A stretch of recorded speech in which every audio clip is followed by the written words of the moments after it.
From the Ticats Audio Network, this is Ticats Today with Louie Butko. Yes, it is Ticats Day for a Friday, September the 16th, 2022, TGIF. Thanks for checking us out on the Ticats Audio Network. Louie Butko here with you from Tim Hortons Field, where the Ticats held their final walkthrough ahead of tomorrow's game against the 12-1, two-time defending Grey Cup champion Winnipeg Blue Bombers, who will be making their first appearance since a mild day in December a few months ago. Of course, we don't talk about that game here on this show, but we will talk about tomorrow's game, including who's in the lineup, as I have the depth chart here in my hand. We'll run that down in just a few seconds. We'll be joined by, we'll hear from Coach O, as we caught up with him after practice today. We'll hear from Dane Evans, the starting quarterback. Spoiler alert on the depth chart, the starting quarterback tonight. Had a chance to catch up, or tomorrow, excuse me, had a chance to catch up with him. We'll hear from Micah Johnson as well. So that's all coming up here on the Friday edition, our game day eve edition of the show here on Ticats Today. And of course, lots of other great content to get you set for tomorrow's game will be here on the Ticats Audio Network, including a brand new episode of Ticats This Week with RJ Broadhead and Luke Tasker. And then tomorrow, like all game days, get it started on the Ticats Audio Network with Tiger Cats Game Day, as Courtney, Steven, and Mike Daly get you set for the game. And then join us right here on the Ticats Audio Network starting at 3 o'clock as Bubba O'Neill and Andy Fantuz bring you Tiger Cats pregame.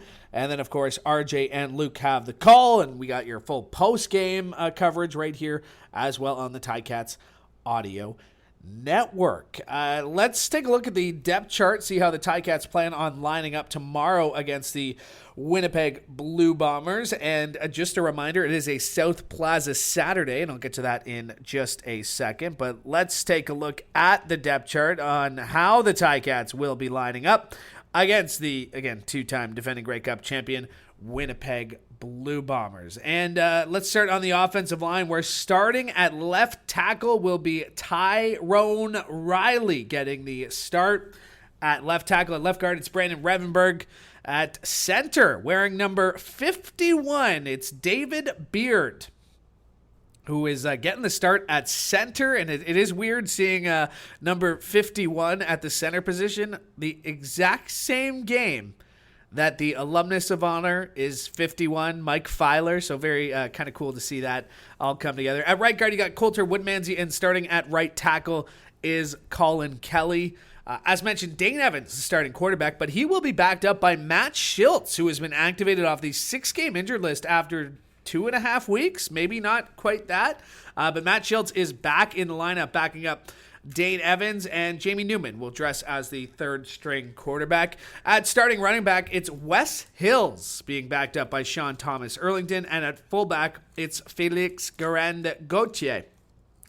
Out for the receivers, out wide, you got Stephen Dunbar Jr. and Keandre Smith, and at the slot, you got Tim White, Pappy White, and Lamar Durant. So let's take a look at defense, where Mason Bennett gets the start at defensive end. Micah Johnson is the starting nose tackle. Dylan Wynn is the starting defensive tackle.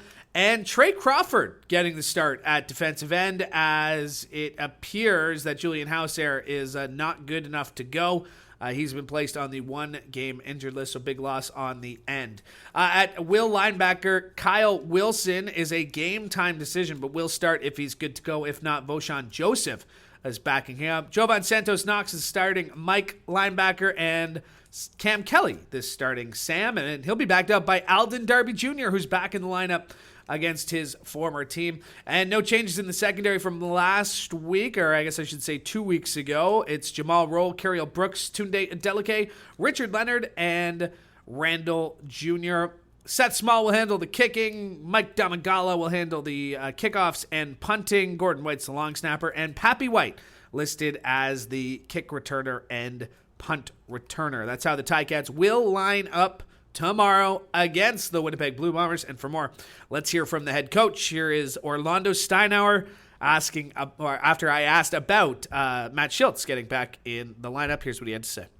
Yeah, Matt will suit up for us, and he'll be ready to go if need be. But he's progressed very well, despite the reports early. It's not what we heard from our doctors, so he's been progressing nicely. And nobody's 100% at this time of the year, but he'll be ready to go if need be. Yeah, it's been something we've been battling all year, but he's a pro. Mike Gibson does a great job of helping get him prepared, but a lot of the onus goes on the player also. And he's just a professional that he's an easy, likable guy. He's a pro. He's a veteran. He's been there, and he's just been welcomed in the room. But bigger than that, he's been receptive to the way we do things. Well, first of all, we're no excuses. Around here, we've had a lot of adversity at some key positions that make it tough. But we feel like we've had opportunities in every football game, and some we just weren't able to capitalize, some we let slip away. You always credit the opponent for making their plays, but we feel like if we were able to make our plays in a timely manner, things may be different. But everything we've gone through has prepared us for this moment. We're not optimistic and positive because we're in a state of denial, right? We just truly believe that it's going to get brighter. They play hard. They have a belief. You can hear it in their players. Of course, I know their leader well, and they're back-to-back champions. Those are the tangible things, but people don't understand what goes into that. And I think they've responded to adversity well in their own right. I don't like to speak on other people's football teams at all because I have my own sack of rocks to carry, but it's very evident that they've been ahead in games at home and on the road. They went into a hostile Saskatchewan environment and found a way to win. So I think they have a belief and a confidence, which that's the part that nobody looks at because they just look at the 3 hours of tangible things on game day, but there's a lot of other things that go into it. So that's what I see, and I think they play hard. He looks like Dane. I know it's a general statement, but he's making all the throws. He's back in charge where he hasn't been, right? He's been in the back seat or, maybe in the therapy room at times. And, he was very good during the time when he was absent of supporting the people in front of him and helping them get prepared. So I think the difference is just hearing his voice more, seeing him run out with our A group. And so those would be the biggest difference. He's always going to be able to make all the throws. That's a given with Dane. Yeah, I miss Mike, and that's not a slight to anybody else, but we had some great battles when I was the defensive coordinator here, and we always look forward to no huddle period where we were competing all the time. He was always in, our defensive think tank, just soaking up knowledge, trying to get better. He's an awesome story, drafted, to another team, released. And then he's just one of those great Canadian stories that he became a staple here in Hamilton. So excited to have Mike back, or at least half of him. He doesn't look like he's the same Mike, so I don't want him taking any snaps. But he'll be a welcome addition, and I think anybody who's around when he shows up around the locker room will know that he impacted this organization and helped it get to where it's at now. And that is the head coach and president of football operations of the Ticats, Orlando Steinauer. And you heard him there at the end talking about Mike Filer, who is our alumnus of distinction this weekend. And we can't wait to see him. And Coach joked there, he's kind of half the man he used to be. Do not be surprised if you don't recognize Mike Filer. He is in the best shape I've ever seen him in, and he recently won a firefighting competition. He's been out east, so it'll be great to see him back here as a alumnus of distinction. And he will be part of our South Plaza Saturday as well, starting at 2:30 before the game. Of course, 4 o'clock kickoff. But at 2:30, you can join us on the South Plaza, where there'll be games, inflatables, an autograph session featuring Mike Filer and maybe a couple of players as well. There'll be a Canadian Football Hall of Fame autograph session. You can meet the mascots. There's pregame warm-ups. There'll be food sampling. Our brand new in-stadium popcorn will be giving away some samples. So a lot's going on as part of South Plaza Saturday, so you're going to want to be here. Should be a beautiful day for football, too. That's all getting underway at 2:30, and you can go to ticats.ca/tickets to make sure you're joining us. And a reminder, the only way, the best way to guarantee your seats for the 2023 Grey Cup is to get your 2022 Ticats Flex Pack. So just putting it out there. If you're already thinking next year's Grey Cup, which is back here at Tim Hortons Field, that's a great way to make sure you can guarantee your seat by getting some tickets for our remaining 3 home games here at Tim Hortons Field. All right, Dane Evans has had a roller coaster season. Coach said that yesterday. Dane will be the first to admit it as well. And I've been interested in how he's been handling such an incredible season off the field with his wife and his new baby, Ivy, which he has not been shy about talking about, which we love, but also the struggles on the field. And today, after practice, Dane opened up quite a bit, and he opened up with Dan Ralph, if you have seen the article in the Canadian Press, but he opened up a bit more about his mental health, and it was really refreshing. So I'm going to play a bit more of a typical scrum that I normally do here from Dane. I encourage you to go check out the full scrum available at ticats.ca, but I am going to play some here for you as Dane talks about his mental health, because I think it's important, because I've said it a couple times on this show that sometimes it's easy to forget that these guys are human. You know, they're professional athletes, but at the end of the day, they're still human beings, and especially in an era of social media, when people get negative and angry and sometimes mean, it's a nice reminder to remember that, yeah, these people have feelings just like you do. So Dane opened up about his mental health. He talked about it a bit more as well, but I asked him about having today at walkthrough, the players were rocking orange shirts for the No Child Left Behind, and Orange Shirt Day, of course, coming up later this month, and asked what it meant to Dane, someone of an Indigenous background, to see his teammates take part today. Yeah, it was cool, man. Second year in a row we've done it, and I thought what was really cool about it this year was, we had Courtney Stevens come in and kind of tell us. Most of the guys know what the orange shirts are, but kind of give you the background on it and stuff.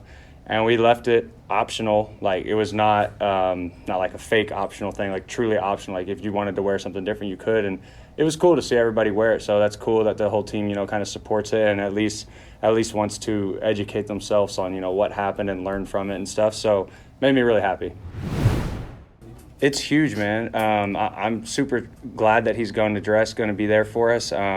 Because I love the way he sees the game, honestly. And it's one thing to see the game, and just like be on the sideline with no shot of getting in, right? But it's a different thing, like when you're the next man up. So I think that relationship between us is huge, and having him out there, being able to dress and be able to see the game and truly kind of bounce ideas off each other in the game is going to be huge, and I'm really excited about that. Yeah, I'm feeling good. It's finally just like normal soreness, like of a full week of practice soreness. Not anything to be alarmed about. But yeah, I'm definitely healthier than I was at that time. Yeah, it's been huge. I think the bye week was something that was a good time to kind of look at that. And not so much, frustration is part of the game, but why? Was I frustrated, And working with our team psychiatrist here, Dr. Carla Edwards, she's really helped me kind of unpack that. And I think it's been helping me a lot, man, honestly. I'm starting to feel more like myself, kind of get back to what I've always done. And I think I really needed to go through that to kind of, get to where I'm at now, Yeah, it's been, I think it might have been somebody else yesterday, but this has been my toughest mental season ever in my life, in any sport. Growing up, all I did was play sports, right? So never had one quite like this. So kind of what I've been leaning on, along with talking with Dr. Edwards, is just really my family. And by that, I mean my immediate family. I'm a new dad now. I have a baby girl, Ivy, and my wife, Nikki. They have been huge support through this, right? No matter what goes on or whatever, like, end of the day, they're both going to love me just the same, especially Ivy, right? Something goes wrong at work and you come home and you're pissed off, but you got, a brand new baby there. And like now we're to the point where she knows who I am, right? Like she can see me, her eyes light up, she smiles, and that puts everything right back into perspective. It kind of resets you, and it kind of reminds you daily of like why you do this, So that's been really huge for me.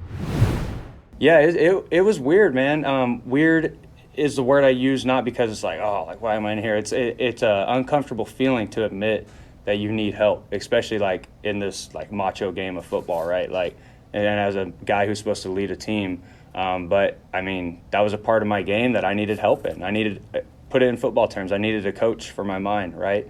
I was out there uncoached in my mind, right? So I needed to get help. I'm super thankful for her. And it's not like something I met with her one time and like we're rocking and rolling. Like I continue to meet with her. I think I'm going to continue to meet with her for the rest of my career, however long it is, right? Like I don't see why I wouldn't. Even when things are going good, you can always brush up on things and get better somewhere. So I think it's going to be something that I continue to do for as long as I play. And I know a lot of these guys in here know that when I'm done, I want to be a coach, right? And I'm definitely not ever going to force anybody to do anything, but I'll definitely suggest to my players if they need help to go get it, you know what I mean, and do anything I can to be that bridge to get them to the help they need.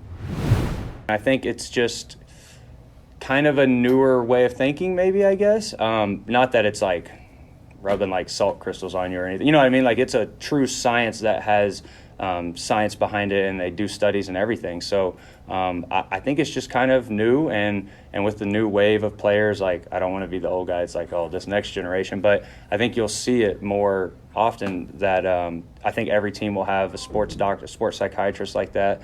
I've always been one to like study that and read books on it, and especially coming from baseball, a lot of baseball players obviously do that. But I think it's just kind of a newer way of thinking, and I'm just trying to evolve my game as well. It's just like getting in the training room for a physical bodily injury, you know? And that's Ticats quarterback Dane Evans, who is back in the starting lineup as we caught up with him after practice today. And just a reminder, Ticats.ca is where you can catch the full scrum. And I really do encourage you to check it out. I've talked to a lot of athletes. I've talked to a lot of football players in my short career of doing this, but it's refreshing to get somebody as open as Dane is, and it's really nice to hear somebody so openly talk about his mental health, their mental health, and just how important it is to get help if you are struggling. And great to hear Dane use his platform and talk about what he's been through and going through and continues to go through. And a great line there about, you know, he gets a coach for everything else. So, yeah, it would make sense to get a coach for your head too. So really appreciate Dane's openness talking about that. All right, one more piece of sound to get to on today's show. Let's hear from Micah Johnson. Of course, he's played. He knows these Winnipeg Blue Bombers, having played in the West the last few years. He knows what he's going up against in Stanley Bryant, but he also knows who he has on his side in Dylan Wynn and Mason Bennett, and had a chance to catch up with Micah after practice today. Here's what he offered up. I think it has been. It's been real good. You know, we've done a lot of good things. There's a lot of good things on film, and I know we both, you know what I'm saying, have a couple sacks, however much, but I think it's a lot of that we're doing, and with Teddy up front, that is showing up on the stat sheet. You know what I mean? So I think we're a real prideful group. Like we take real pride in stopping the run. We take pride in opening things up for our guys on the outside. We take pride in keeping our linebackers clean and free so they can run around and make plays. So it's just real good to, you know, work with, you know, Dylan and Teddy, you know, two guys that, you know, have that same amount of pride. You know what I mean? Not to say other guys I haven't worked with have the same, but it's showing up good on film. Yeah, man. There is.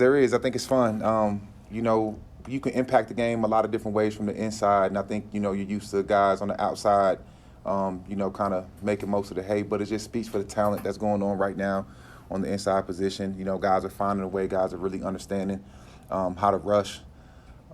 You know, defense coordinators putting guys in good positions to, you know, find mismatches, using mismatches you can find. It's just a lot of good things that's happening inside right now. And I think the talent's high for D tackles in the league right now. And you still got, you know, Devon and Cleon out there in Ottawa. You know, Mondo's still playing real good ball.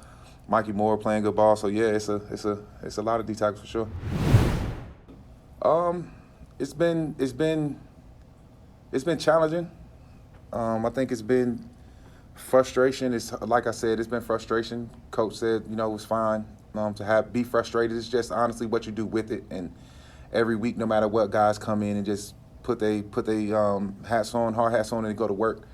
Man, I think it's been refreshing. I mean, the coaching staff has been extremely supportive, and it really isn't like a somber, solemn mood, here. Like, everybody still has, our chest up, and we're still a very prideful team, and we know we've lost a lot of ball games we should have won, and that's kind of the tough part about it, is every week you put on the game film and you see so much good stuff, and then it's just like a few terrible things you see at the same time, man, and that's pro ball, though, man. It's you pay for your mistakes in this league. It's a lot of good teams up here. You pay for your mistakes.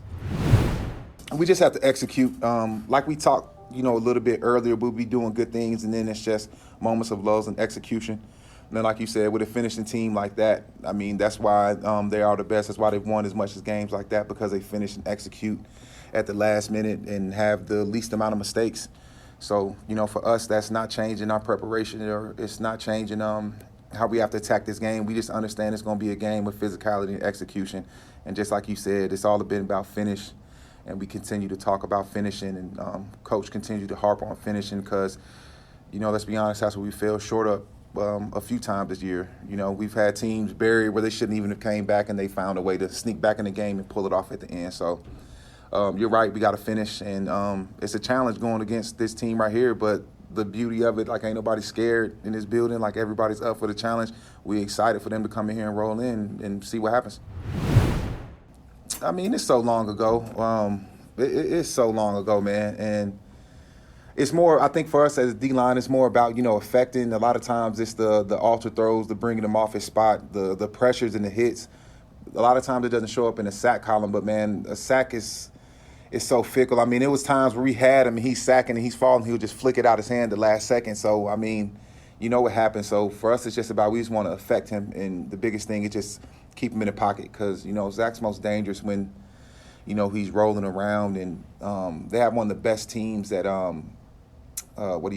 just when that play breaks down, receivers knowing what to do and getting open, you can tell it's something that they constantly work on. So, we just have to keep him in the pocket, and we've just been, harping on plaster. When the play extends and Zach gets to running around, that's when you have to be most disciplined with your eyes.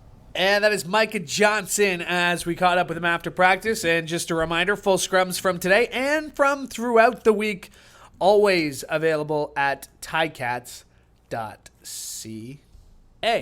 Ticats fans, it's time to ride on our strength. From now until October 13th, purchase 4 eligible Hercules passenger or light truck tires to receive a $100 Ticats rewards card and be entered to win our road trip sweepstakes.